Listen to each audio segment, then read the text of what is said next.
of First Chronicles 4:9. Tuliongalia mambo ya Jabez. Kataa maisha duni, maisha impendezi Mungu na ina utukufu. Kataa level ya kawaida. Sikiza vizuri, kataa level ya kawaida. I might not preach, but I can make news and make breaking ones so that we can get something in your life. Breaking news. There is a time to teach, there is a time of declaration. So we just need to decree and declare because it's final. It's final. Yeah? Jabez is a human being like you and me who have been limited in the rest of his life. Samahani, sijaribu sana Kiswahili. Ama? Hello, ama? Nijaribu Kiswahili sana. Naona mama yetu hapa, asante. Wacha nijaribu Kiswahili sana. Jabez alikuwa mtu aliyepimiwa maisha. Hebu onyesha mtu mgeni vile tulifanya. Sema nakataa kupimiwa maisha kama dawa. Muonyeshe, mwambie nakataa kupimiwa maisha kama dawa. Leo nimeamua kurarua na kupanua mipaka yangu. Hebu sema amen kama unaamini. Piga Yesu makofi mazuri kama unaweza. Kataa kupimiwa maisha. Hebu nisikize vizuri. Ikifika mambo, samahani, sija hata appreciate man of God in the house. Sorry, samahani. Unajua nimelewa tu kidogo. Nimetoka na ulevi, nimeingia tena nimekunywa kadivei hapo, nimelewa zaidi. So I'm drunk in the Holy Ghost. So, samahani, watumishi wa Mungu walio katika nyumba, Apostle, thank you, na wengine, asante mheshimiwa, rafiki yangu Kajori na wengine, thank you manager, na wengine wote, asanteni kwa kuja mkutano. Asanteni sana. Hiyo ni baraka na hiyo inaleta utukufu. Wazee wa kanisa, congratulations. Vile tu mtumishi amesema, hata mimi nimeona na macho, nyinyi ni servants, not bosses. Na asante kwa hiyo. Hii roho ya kuwa boss ni mbaya. Be a servant na utabarikiwa mtumishi. Kwaya, my God, mko juu. Kwaya mko juu, instrumentalist mko juu. Media uko juu. Huyu mwanaume wapi? Agoja sana. So, hebu tuende katika neno hiyo. Jabez, nataka kuandika statements. Inategemea attitude ya mtu. Hebu shika andika, inategemea attitude ya mtu. Iwe negative ama positive, apae ama ashuke. Ni attitude. Attitude, apae ama aende chini. Ukipata negative attitude toward life, utakuwa useless. Ukipata positive attitude, utakuwa aggressive.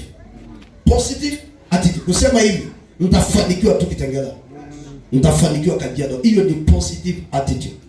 Lakini wakati wote uko na negative attitude, nimeenda tu soko kukaa, hakuna kitu Kenya, hakuna pesa Kenya, I'm telling you, you're just useless in life.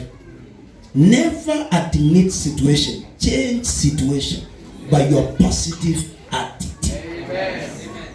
Bwana Yesu asifiwe sana. So huyu mtu anaitwa Jabez, ni uamuzi wake ili maisha ibadilike. Uamuzi wako. Kuna mtu amesema decide your own destiny. Edifanya nini? Decide your own destiny. Wewe ndio ukisukumwa kama wheelbarrow na una msukumo wa ndani, tunaita personal drive. Utanipatia job ya bure kwa sababu mahali nitakuacha utakaa hapo. So personal drive is key to break limitations.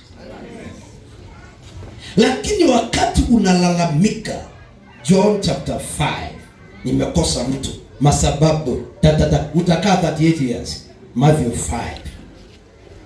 Lakini ukiwa mtu wa kutime seasons, John 5:4, at a given season the angel come and start the waters.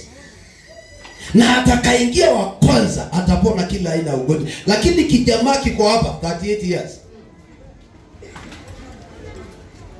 Season inakuja inampita kwa sababu ya kuzubaa kwake na attitude yake. Nieleweni wapendwa, attitude yake imemweka 38 years. Nakataa wewe kuchelewa maishani katika jina la Yesu. Nasema nakataa maisha kuchelewa. Hebu sema sitapoteza wakati wangu. Kila a season kama hii. Hii ni season. Hii ni season. Na hii season itafanya kazi katika maisha yako. Ninasikia kuna watu wataondoka, waache wengine wakikaaga katika level yao. Mungu akuweke juu katika jina la Yesu. Shangilia Bwana Yesu kwa makofi mazuri. Hallelujah. Glory to God. Hallelujah. Bwana Yesu asifiwe sana.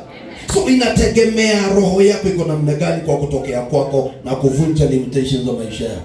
So kuna watu wamekaa kawaida tu, pasta kawaida, yana biashara kawaida, miaka na miaka, kwa sababu ya attitude na approach ya ile kitu. So utakaa hivyo.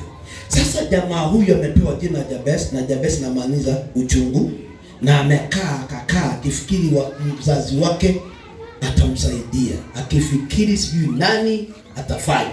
It is until, okay, he decided to rebel against a situation is when the miracle started. Alipoamua kupigana na hali. Wewe pigana na hali ya limitation katika maisha. Amua wewe mwenyewe. Mimi nitapigana na wewe, nitakupigania kama mchungaji wako, niko akupigania katika vita vya kiroho. Lakini sikiza. Ile kubwa ambayo itasaidia hata prophetic ifanye kazi ni uamuzi wa roho yako. Utaweza niumiza nikuombee miaka yote na usongi, kwa sababu wewe mwenyewe una shida. Wewe mwenyewe uko na nini? Shida tupu. Shida tupu. Angalia huyu mtu anamwambia Yesu, sema neno na mtumishi wangu atakuwa sawa. Na akasema ikawa sawa. Akaja nyumbani, akasema ni saa ngapi alipona? Akaambiwa saa, akaangalia, akasema ile saa my prophet aliongea imefanyika. Flow with the prophetic. Usiwe na complication ya maisha. Don't be complicated around. So breaking limitation is a personal decision. Is a personal decision. At the end of Kipchoge amesema nini? No man is limited. Hakuna mwanadamu. Inategemea vitu kadhaa ambavyo tutaangalia. So the limitation yako hiyo kupimiwa ni wewe ndio utaamua na kukataa certain kind of limitation. Sema amen. So mwanaume huyu akalia akamwambia Mungu, nimezaliwa katika pain. Hakuna mzazi wake amemsaidia, lakini mzazi alimuita jina. Lakini yeye ndiye amevunja hiyo. Yeye ndiye amejivunjia roho hiyo katika jina la Yesu. Hebu sema amen. Verse number 10. Akasema aje vitu tano na maana. God bless me. 2. God enlarge my coast. Nipanulie mipaka, nimepimwa ya kutosha. Mipaka hii Mungu panua. Mungu panua mipaka. Number 3, wacha mkono wako wenye nguvu uwe juu yangu, uwe juu ya maisha. Number 4, niondolee sorrow. 5, niondolee pain. Ya mwisho, God Almighty granted him what he requested. God granted him what he requested. Now, what do you want? What do you want? Mark 10:46. Bartimaeus, mwana wa Timayo, amekuwa kipofu in the rest of his life. Akaanza kukataa upofu. Huyu mwingine akakataa kubanwa. Ripa sakaya, akakataa. Bartimayo akalia, Mungu, nitoe katika limitation ya kutoona. Mungu kampatia macho. 1 Samuel 1:10. Ndio huyu na Hana kikataa barrenness. Sema nakataa kutoitwa mama fulani. Nakataa kutoitwa mama fulani. Nakataa hiyo roho. Akatoka nyumbani, akaacha kitanda, akaacha nyumba, akaacha mzee, kaenda hekaluni kulia kuondoa limitation. Leo hii katika jina la Yesu, Mungu atoe limitation ya maisha yako. Limitation ya maisha yako itoke haraka, lakini inategemea wewe. Inakutegemea wewe. Hallelujah. Genesis 25:21. Genesis 25:21. Nataka kukutoa katika comfort zone ya shida ya kwenyu. Hata kama kwenyu hakuna mtu amekuwa milionea, pata attitude ya kuwa milionea leo. Hata kama hakuna yote aliyefika level ya baiskeli, utaendesha Lexus katika tendo la Yesu. Hakuna limitation katika maisha yako. Hata kama hakuna mtu ameijenga nyumba, utajenga si nyumba tu ya kuishi, hiyo ni kidogo. Utajenga gorofa, nyumba ya biashara ya orofa 20 ili julikane kwamba Mungu ni Mungu anayekuja. Now Isaac pleaded with God when he realized that the wife was barren like Sarah. Sasa kapepo kametoka kwa Abraham imekuja kwa kijana. Sasa mama, hiyo trend na leo ndio tutavunja hiyo. Leo hii kuna vitu zinaruka kutoka vizazi zinakuja kukusumbua. Kwa nini leo tunafanya Lord service? Kwa sababu nasikia kuna mtu atatanganishwa na roho ya kwa. Kuna mtu leo atatanganishwa na roho ya kwa. Neno la Mungu ni upako katao kuwili. Kwa hivyo leo itakata vitu imekushikanisha na vizazi. Roho ya barrenness inafuata familia ya Abraham. Sasa kama huyu jamaa Isaac angepata attitude, sasa kama baba yangu alikuwa hivi, mama yangu alikuwa hivi, si basi tukubali mpaka Sarah huyu anaitwa Rebecca afike 75 kama mama yake. Nakumbuka Isaac ameoa 40. 10 years hakuna mtoto. Amefika 50 kuna mtoto. Anakaa tu hivi. Isaac akaamua. Wapendwa, limitation ni uamuzi wa roho yako. Si mambo akisema Mungu akipenda nipate mtoto sawa. Akipenda sawa. No. Akipenda niendeshe gari sawa. Anapenda tayari. Mungu anafanya nini? Ni wakati unaamini kwamba ni mapenzi ya Mungu uwe tajiri. Wapendwa, hiyo ndio attitude ambayo mimi nilipata, nikaamini Mungu ndiye anaweza bariki. Nimetoka katika umasikini 100% umasikini kama hivyo. Lakini nikaamua kuivunja na kutoka katika hali. So Isaac akaomba kwa sababu huyu mama ni barren. Wanaweza sio sana. Mara moja haijachukua wiki. Same woman, same man conceived. Hiyo ni limitation imevunjika kama si limitation. Na imeletwa na nini? Maombi ya kuamua kukataa. Mswahili anasema nini? Utajiwekea hiyo. Wanaanza sio sana. Usipokataa kitu kitakukalia. Ukiamua kukataa chochote dunia hii itaenda. Ni wangapi watakataa vitu hapa leo? Sema nakataa. Sema nakataa kubaki nyuma. Nakataa kuonewa. Kuonewa. Sema nakataa kuonewa. Nakataa kukaliwa. Katika tuseme utakatika? Yes. Kataa. Hana akakataa. Isaac akakataa. Wanasema sana watu Biblia Bartimayo amekataa, Jabez amekataa. Wewe ni nani wa kukubali vitu? Kataa. Sema nakataa. Katika yes. Glory to God. Ecclesiastes 10:7. Mhubiri. Hebu angalia watu ambao wamecompromise katika maisha. I have seen something funny under heaven. Servant riding, princess walking. This is abnormal. You are jamaa fake. Princess walking while servant riding. That's opposite of life. Wamecompromise maisha. Kuna level unastahili kuwa, usikubali mambo ubadilishwe maisha. Usikubali kuishi maisha ya watu wengine. Ni wangapi watakataa kuishi maisha ya watu wengine? Sema nakataa kuishi maisha ya mtu mwingine. Kataa. Oh yes. Kuna mahali nastahili kuwa. Masaini hapa tu. Unakuta pastor analetewa nini? Msaada ya baisikeli, msaada na mzungu. Kwani baisikeli pesa ngapi? Lakini pastor anaendesha for 30 years. Kufungwa. Pastor mzima amepewa bike na anaendesha 30 years. mfuko ya koti imeharibika kwa sababu ya kubeba gamu na spana kwa koti. Unajua saa zingine kuna kurogwa kiasi. Hausi hata badilishe, alete mbia anatengeneza hii in the rest of the years. Unajua when your mind lock, you can never come out of it. Listen this. At the moment, grace is poured in the land. No more msaada mzungu, but you are riding big machines because our minds are changed. Even you can buy a car for your pastor. Mulikuwa locked na pastor ako locked. Nyinyi wote mmekaangwa kwa sufuria moja. Pastor na mshirika. Because how can your prince go walking matatu every day and you are blessed? Don't you know that you are cursed? There was a curse in the land.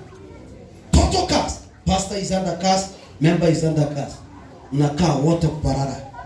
Wote kashida tu. Lakini sasa neema imekuja. Neema imeingia. Limitation yote. 2 Kings 6:1. Lazima uvunje limitation katika maisha yako. 2 Kings 6:1. The sons of the prophet say to Elisha the prophet, you better tell me today something. Better tell me something. Where we dwell is what? Too small.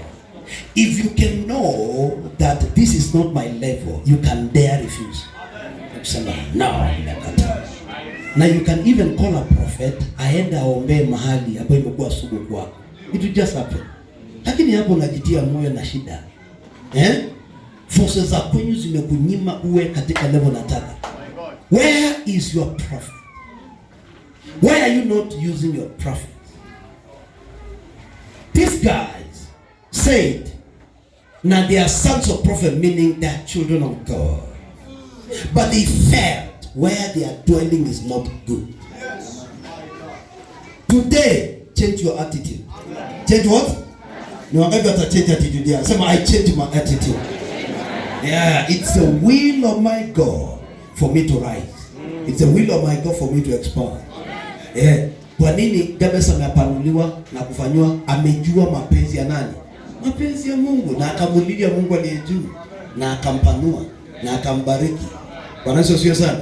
Walienda, lakini mstari wa pili na kuendelea inasema basi tembea na sisi. Usikubali tutembee peke yetu, lakini tembea na sisi. Wakaenda, wakikata miti, shoka ikaanguka, na Jordan iko katika ukingo wake. Jordan imejaa maji. Wanakata zile sida ziko karibu na mtu. Akasema, "Alas, nani ya kuomba? Si yangu hata." Yaani hao jamaa walifinyika. Shoka si yao, nyumba si yao. Hata labda trozo akamna si yake. You understand? Hakuna kitu yake. Kufinywa, kulimitiwa. Yes! Kulimitiwa. Akakataa. Lakini prophet akaperform a miracle. Shoka ikaflow. Akamwambia chukua. You know, when you cooperate with prophet, you succeed.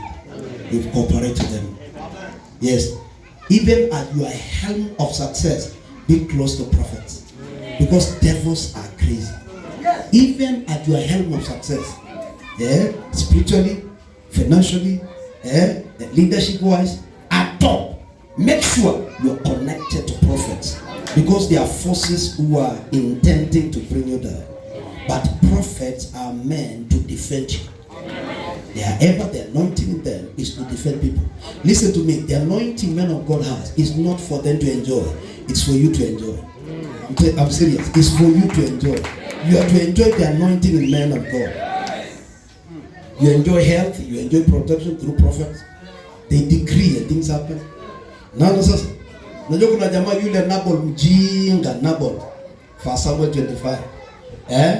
Amefanikiwa kwa sababu Daudi aliua, alitengeneza inji. Sasa yeye kufaulu kwa akasahau ni Daudi ameleta hii mambo. Akaanza kudharau na kusema Daudi ni nani? Hapo kwa kijana ka Jesse, yeye ni nani? Kumbe mama Abigail alikuwa sharp, anajua Daudi ni nani. We are what we are because of his fighting power.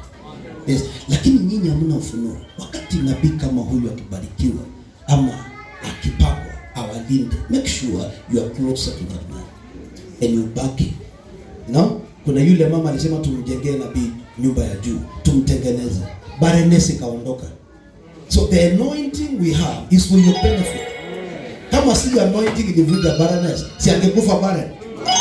Lakini anointing ilimpatia mtoto. Na mtoto akafa na akaja akafufuka. So hata biashara ikienda chini, atakuja kufufua biashara. Na atafufua mpaka marriage. Na atafufua love. Kuna love inakufaga. Na manabii wanafufuaga hiyo love. Na leo nitafufua vitu hapa. Kwa mafuta bosi yangu nikupewa, nimepewa. Nasema chochote chako kimekufa, ifufuke katika jina la Yesu. Ifufuke. Mafuta inafufua vitu. Is that true? Yes. Na inaponya. Imeponya Jericho. Yani environment inapona, anga inapona, maisha inapona, akili inaponya. Jamaa anakota makaratasi ya akili na ajustiwa na anointing. Anajitambua na nguo, anaambia ndio patieni nguo. Na akasema wacha niende mission. Yesu akamwambia enda kwanza ushuhudie matendo ya Mungu aliye juu, kama Mungu anatenda vitu. Haleluya. Yesu ana haraka, enda kwanza ushuhudie matendo ya Mungu. Ni mafuta. Mafuta. Naomba leo mafuta ibadilishe maisha yako leo. Hebu sema Amerika kama unaamini. Aya, sikiza. Funguo ya 4 ya kuvunja limitation katika maisha ya mtu. Funguo ya 4. Hebu tuende kwa sababu ya haraka ya masaa. Funguo ya 4. Funguo ya 4 ambayo inavunja limitation ya watu inaitwa mentorship. Kumbuka tumesema ya kwanza ni vision, ya pili ni faith, ya tatu ni desire, ya 4 ni mentorship, alafu tuingie anointing. Anointing. Sasa mentorship inavunja limitation namna gani? Mentorship inavunja limitation namna gani? Exodus 18. Exodus chapter number 18.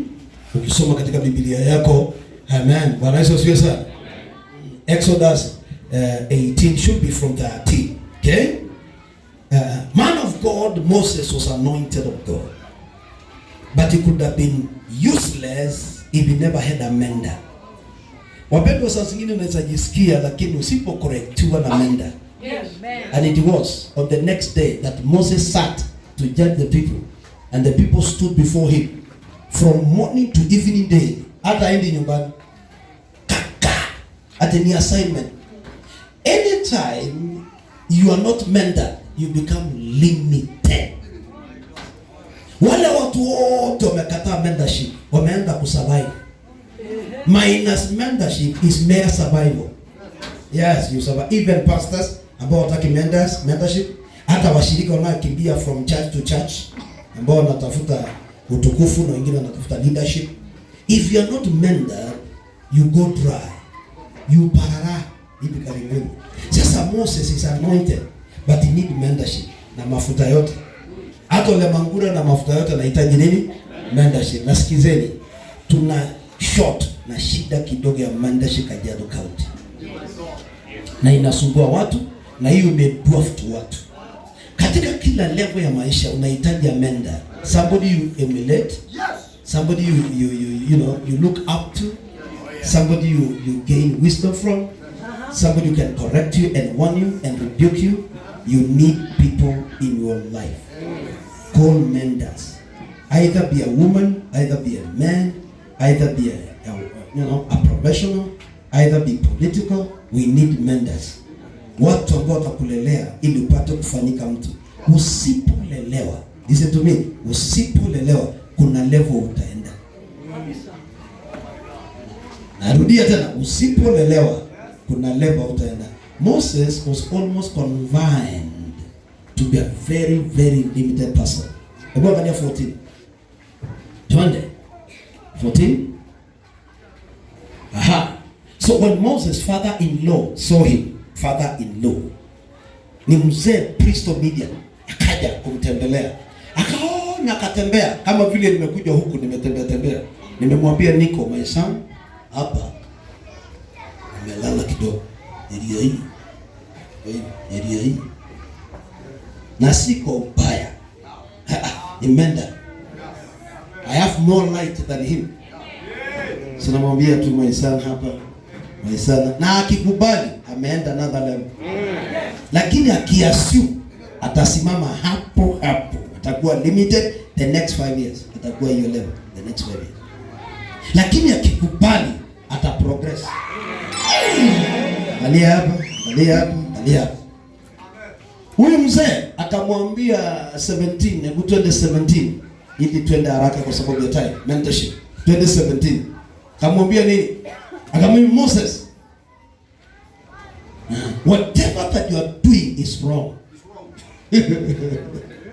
Direct, hakuna kupiga kona. Wewe kijana, na unafikiri hapo miaka ngapi? 80. Moses was 80 that time. What you do, in fact, should be between 80 and 90, because 80 ndiye ameenda kutoa Israeli. So amevuka jangwa, ako Sinai desert, akiambiwa hii, what you are doing is wrong. Sasa siku hizi watu ukimwambia my sister, my brother, anapata attitude, akuongeleshi tena, akukaribii tena, roho mbovu, because ana roho ya competition, na yeye anafikiria ni kudunishwa. Na si kudunishwa, ni kushapiniwa moyo. Sasa tuna hiyo kasoro, ndio umesimama hivyo. Yes. Una shida mingi tu, si kidogo, mingi. Kizazi hii kumendiwa ni shida. Kwa sababu gani? Ujuaji mwingi. Niteremshe hii injili ya mane. Ujuaji ni mingi. Wacha nikuambie, hata kama umesoma namna gani, kwa mambo ya kiroho wewe ni mtoto. Hata kama una PhD, kwa mambo ya kiroho wewe ni katoi. Unahitaji kuelewa mambo ya kiroho vizuri. Ukiwa na title ya Reverend Overseer, mbendwa, kuna authority fulani unahitaji, kwa sababu kuna maroho itakukalia. Na kama utaweza kukimbilia mahali umendiwe, ni hatari. Hatari. Unahitaji kulelewa, unahitaji kukemewa. Mtu awai yote ambaye kemewi na elekezi ataoza. Mtu yoyote ambaye haelekezwi, hakemewi, haambiwi chochote, ataoza. Iko katika Biblia. Mtoto asiyekemewa na kuchapwa, ataibisha mama yake. So maaibu ndogo maaibu ndogo na kubwa inatokana na lako mendashi. Hii mambo ya mtu kuwa na mafuta alafu anafanya dhambi, inakuwa kama baluni imedungwa. Neshe gari. No mentorship. Yes, meenda juu, mambo yanakuwa hatari. Unahitaji kuambia wewe, jihadhari na hii company, jihadhari na hii group, jihadhari na hii kitu. Na ukisikia utaenda mbali mpendo, ukisikia tu. Hata mzee ukiwa na biashara fulani, ukutana na watu fulani, mzee huyu akwambia to take care of so and so, take care. Please heed to the instruction of the Father. Ndio uende mbali. Heed the instruction. Watu wamekuwa limited kwa sababu ya kutosikia. Be ready to be mentored. Hebu sema amen. Na mentorship haiwezi endelea bila mambo yafuatayo. Lazima uwe submissive. Lazima uwe obedient. Lazima uyearn for more knowledge. Usifike mahali hakuna mahali knowledge inaingia, kwa sababu utakuwa mjinga zaidi. Make sure ever your mind is empty and heart is empty to be deposited knowledge, because knowledge is powerful. Hebu sema amen. Knowledge is powerful. So you need to be submissive, obedient. You need to yearn more knowledge so that you can be mended. Na ukatae roho ya kujua sana, na uwe mtu wa kuuliza maswali, ndio itakusaidia. Sasa huyu Moses ukisoma zaidi ya 18 na kuendelea, akaambiwa namna hii, kile unafanya ni mbaya. Wacha vile utafanya 18 vile utafanya hii kazi itakumaliza. Na watu watakufa na hata wewe utakufa. Fanya hivi. Chagua watu 70 wazito wa kukusaidia job hii. Delegated. Ile kazi ngumu uletewe. Ile kidogo wacha wajamaa wafanye. Administration. Kumbe Moses alikosa administration power. Ndiye amekuwa limited. Amekosa administration power. Sasa alipofunzwa tu namna hiyo, mara moja Moses akaanza job. ya kutafuta wale watu. Na akamwambia nini? And the Lord will be with you. Si mimi nitakuwa na wewe, lakini heed my instruction and the Lord will be with you. Na akafanya hiyo kazi. Amen. Amen. Numbers 11:16 akafanya hiyo job, akaita wale watu. Mungu akamwambia ita hawa watu waje katika hema ya mkutano, na mara moja Mungu akamwambia nitatoa sehemu yako ya neema, nitadeposit kwa hawa, alafu kazi ipanuke. Kazi akahii na akafanya na akafaulu. Sema amen. Naomba leo hii uwe mentored. Okay? 1 Samuel 16:12 Daudi akaanointiwa. 1 Samuel 17 akaua Goliath. 1 Samuel 18 chapter sasa. Najua nyinyi si watoto. Sasa nawapeleka chapter by chapter. 16 akapapwa. 17 akaua Goliath. 18 Saul akatafuta kumuua. 19 chapter akatoroka kwenda kutafuta baba yake ambaye anaitwa Samuel. Saul asimalize na mafuta, lakini hakusema mafuta yangu itatosha. Kuna wazee wamebobea katika hiyo area. Enda utafuta wakufiche na wakutetee ili upate kuendelea na exploit za Mungu. Na mara moja kaokolewa na roho ya Saul. Kaokolewa na roho ya Saul. So unahitaji mentorship ili usilimitiwe. Nani? Daudi alikuwa amekuwa vagabond wa kuzurura na kutoroka Saul. Lakini baada ya kwenda kwa mzee, mambo ikaseto. Unahitaji wazee wenye authority wa kuzungumza vitu juu ya maisha yako na mambo itafanyika. Hebu sema Amerika bwana ameni. Mentorship unahitaji. Unahitaji mtu wa kukupronounce, wa kusema tu huyu na mambo yako inakuwa sawa sawa. Na kusema yeye na mambo itakuwa sawa. Naomba Mungu akubariki kwa jina la Yesu. Amen. 2 Kings 2:19. 2 Kings 2:19. Elisha akamfuata Elia mpaka Jordan. Na mara moja Elia akachukuliwa. Verse number ngapi? Verse number 11 na number 12. Analia anasema my father and the chariot of Israel. 12. Okay? And Elisha saw it and he cried out my father and the chariot. Na alikuwa servant, amenyenyekea, amemserve. Anamuita mwingine daddy. Na mimi nilifikiria wakati nilikuwa mtoto kiroho some years ago, 30 years ago, when I gave my life to Christ, I thought Elisha was a baby. Kumbe nikaja kujua as I mature kwamba either the same age or Elisha bigger. It's about mentorship, not age. It's about grace, not age.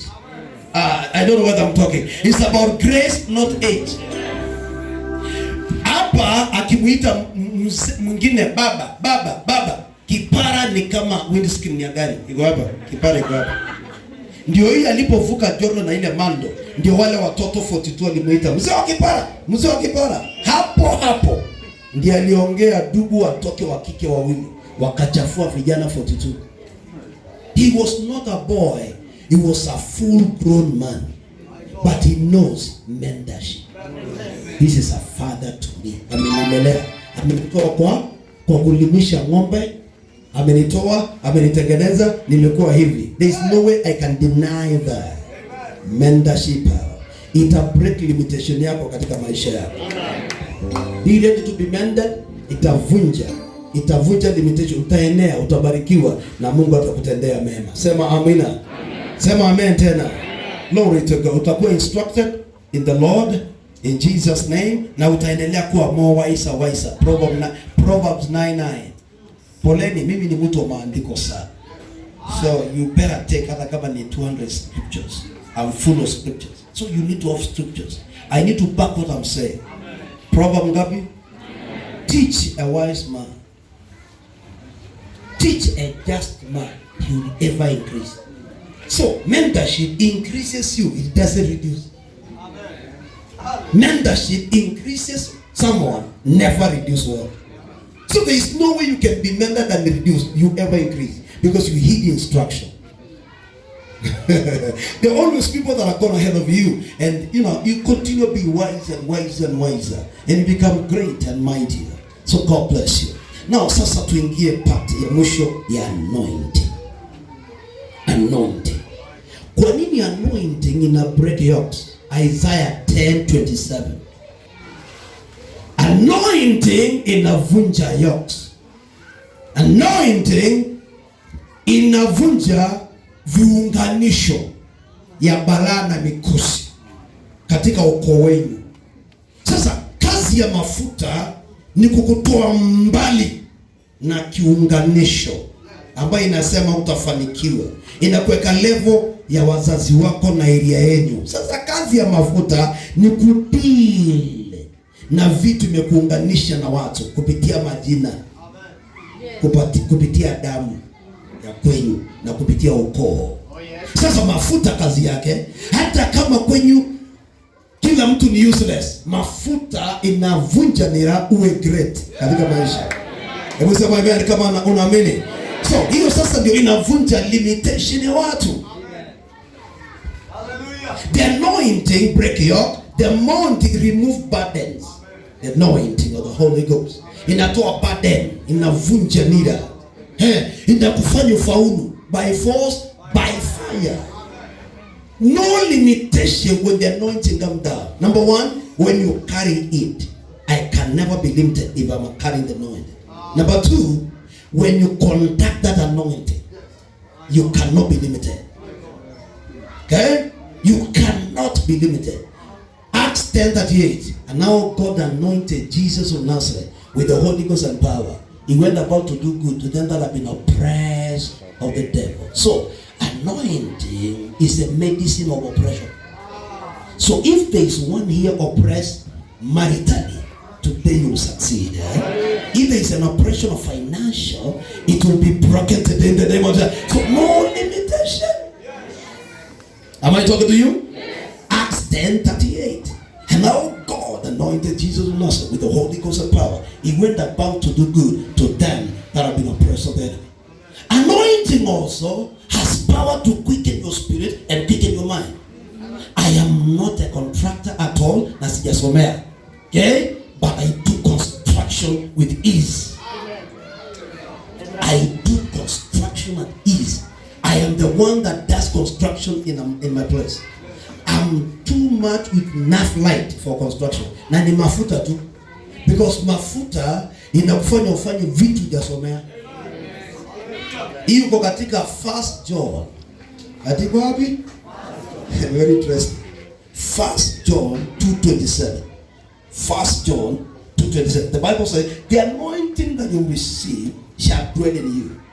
And you don't need any other teacher to teach you, for the same anointing is a teacher. Same anointing is what? A teacher. Because of the divine revelation and the divine inspiration and the divine life. So anointing is a personality. Yes. It's what? A personality. So, but as the same anointing teaches you concerning all things, and it's true, and it's not a lie. Okay? So the moment the anointing come upon people, the anointing begin to teach you things. So inakukomboa, inakufundisha. Am I talking? Yes. Ina break yoke, ina break oppression, na tena inakufundisha. Leo hii anointing itafanya kazi hapa. Amen. Hallelujah. Inavunja roho ya ukoo, inavunja madhabahu, inavunja vitu, inavunja. Nasema leo madhabahu yote ya kwenu vunjike katika jina la Yesu. Kila aina madhabahu ya kwenu vunjike. Kama ni kwa jina, hata kuna watu bwana wana jina fulani na wote ni maskini. Unakuta wengine wako na jina fulani wanakufa 22 years of age wote. Kuna wengine wako hivi. Sasa hiyo yote anointing na deal na hizo vitu ina deal na mediocrity. Roho ya average ya kusema tuko tu area tuko tu na hatuna shida, area tuko na kamili umefinywa ya kutosha. Sasa mafuta hiyo ndio kazi yake. Naomba leo uvunje nira.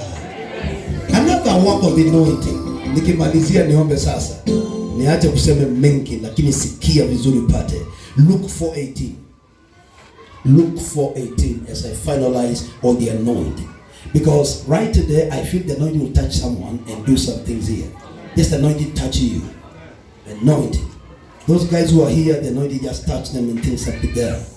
Yes, the Bible says, and Jesus opened the scroll and he read, the Spirit of the Lord is upon me because he has anointed me. 1, to preach good news. 2, to bind brokenhearted. 3, set free every captive. So kama umefungwa na chochote leo utaweka huru. Kama roho imevunjika in pieces itafungwa leo. Kama uko blind, macho yakiona kimwili itafunguka katika jina la Yesu. Kama uko mgonjwa unapona. So kuna watu wagonjwa katikati yetu, mafuta itaponya ulcers, itaponya high blood pressure, itaponya kisukari leo hii. Na kama uko depressed, itavunjika leo katika jina la Yesu. Na kama umefeel discouraged, rejected, roho ya rejection itavunjwa leo katika jina la Yesu. Na kama unasikia kukaukiwa, leo utapata joy katika roho yako. Anointing inafanya kazi. Anointing inafanya kazi. But above all, the anointing protects. The anointing also can protect you, that no weapon fashioned against you prosper. Glory be the name of Jesus. So saa hizi kwa uwezo wa Roho Mtakatifu kuna anointing itashuka kwa nyumba, na kulingana na mahitaji yako itasort. Anointing itaanza kusort. Haujasikia hiyo? Nasema anointing itaanza kusort mambo kulingana na imani yako na desire yako. Anointing itashuka saa hizi katika nyumba hii, itaanza kushughulikia hali fulani. Itakutoa katika rendo house, itakupeleka katika nyumba yako ya desire. Itakutoa kwa matatu 2020 na kuna mtu ataendesha gari lake 2020. Itakutoa kwa madeni na utaanza kukopesha wanadamu kwa jina la Yesu. Itakutoa kwa kilio, utaanza kwenda kutia watu moyo na kuwaombea. Simama kwa miguu yako, kuna mafuta inashuka, kuna mafuta inafanya kazi katika maisha yenu. In the mighty name of Jesus Christ. In the mighty name of Jesus Christ. In the mighty name of Jesus. Oh my God. Kulingana na kile unataka leo, kama ni kuinuliwa katika level za juu, leo mafuta inashughulikia. Lakini kama kuna wale wanakulaani, Biblia inasema hivi kwamba Mungu atabadilisha laana iwe baraka. Nehemia 13 verse 2. Kama kuna laana iko katika maisha yako, Nehemia 13 verse number 2, laana itabadilika kuwa baraka saa hii kupitia mafuta. Laana itabadilika kuwa baraka. Laana and God shall turn their curse into a blessing in your life in the name of Jesus Christ. Kuna mafuta yanafanya kazi katika maisha yako. Hebu inua mikono yako juu, anza kuomba. Usijali nani hapo karibu na wewe, anza kuomba kama Jabesi, anza kumulilia Mungu kama Jabesi, anza kumwambia Bwana nihurumie, anza kusema mafuta ifanye kazi. Rabaseke yanda rabosa, kalabasaka yando, loko rabasaka yanda bose, la karabaseke yande, malabasaka yanda boseke yando, malabasaka yanda Bakaramase, Losoko Yanamase Telebako, La Baba Baba Baba. The anointing of God is in the house. The anointing of God is in the house. There is a flow, the anointing of the Holy Ghost. There is a flow, the anointing of the Spirit. There is a release of the anointing of the Holy Ghost. Rabba Soko Yanamase, Loka Rabba Soka Yando, Loka Rabba Seke Yando Roboseka Bo, Makakayaka. Remeseke Yanaboseka Yando, Remaseka Yanaboseka Roseka Bozakaya, Maloseka Base, Lakayana Maseka Yando, in the name of Jesus, in the mighty name of Jesus, in the mighty name of Jesus, in the mighty name of Jesus, in the mighty name of Jesus, in the mighty name of Jesus, in the mighty name of Jesus, in the mighty name of Jesus Christ of Nazareth, the Son of the living God, Raboseka Yando. Yandere basaka, la baboseka mo, mama mase. Let the anointing flow like a river. Let the anointing flow like a river. Let the anointing flow like a river. Let the anointing flow in the house like a river. Let there be a demonstration of the power in the name of Jesus. Bekara boseka la boka, yandere baseka bose, la baboseka bose, la boseka yanda, la boseka la basa, loka la base, marlosa, rakaka yana masade. Let the anointing flow like a river.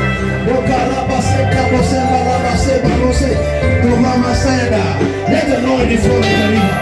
Let there be manifestation of the glory of God in the anointing. Let the anointing flow. Let the anointing flow. Let the anointing flow. Let